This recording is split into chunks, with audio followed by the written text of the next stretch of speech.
നിങ്ങളിപ്പോൾ കാണുന്ന മാതാവിൻ്റെ രൂപത്തിന് എന്തോ ഒരു പ്രത്യേക ചൈതന്യം തോന്നുന്നുണ്ടോ? എങ്കിൽ ഞങ്ങളുടെ ജീവിതത്തിലെ ഏറ്റവും വലിയ ആഗ്രഹം നിറവേറ്റി തന്ന സുന്ദരിയായ മാതാവിനെക്കുറിച്ചാണ് ഇന്ന് ഞാൻ പറയാൻ പോകുന്നത്.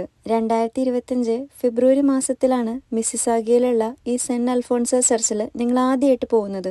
ആദ്യമായിട്ട് ഞങ്ങൾ ഈ പള്ളിയിൽ വന്നപ്പോൾ എൻ്റെ നോട്ടം ആദ്യം പോയത് കയ്യിൽ ഉണ്ണീശോയെ ഏന്തി നിൽക്കുന്ന ഈ സുന്ദരിയായ മാതാവിനെയായിരുന്നു. ആ രൂപത്തിന് എന്തോ ഒരു പ്രത്യേക ചൈതന്യവും നമ്മെ പൊതിഞ്ഞു പിടിക്കാൻ കെൽപ്പുള്ള ഒരു പ്രത്യേക സ്നേഹവും അടങ്ങി നിൽക്കുന്ന ഒരു രൂപം പോലെ എനിക്ക് മനസ്സിൽ തോന്നി.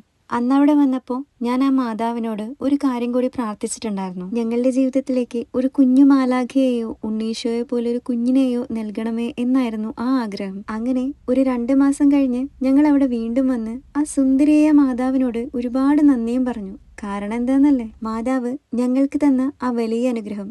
ഞാൻ പ്രഗ്നന്റ് ആണെന്നുള്ള വിവരം കൂടിയും മാതാവിനെ അറിയിക്കണ്ടേ? നമ്മൾ അർപ്പിക്കുന്ന പ്രാർത്ഥനകൾക്ക് മാതാവ് മറുപടി നൽകും എന്നുള്ളതിന്റെ ഏറ്റവും വലിയ തെളിവാണ് ഞങ്ങളുടെ ജീവിതത്തിൽ സംഭവിച്ച ഈ ഒരു അത്ഭുതം. മാതാവിന്റെ തിരുസന്നിധിയിൽ നമ്മൾ ഏത് കാര്യത്തിന് വേണ്ടി ആഗ്രഹിച്ചാലും അതിന് മറുപടി നൽകാതിരിക്കാൻ അമ്മയ്ക്ക് കഴിയില്ല. ഓരോ പ്രാർത്ഥനകളും ഓരോ പ്രതീക്ഷകളാണ്.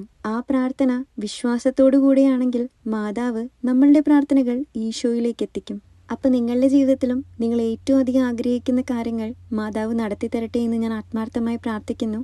ആമീൻ.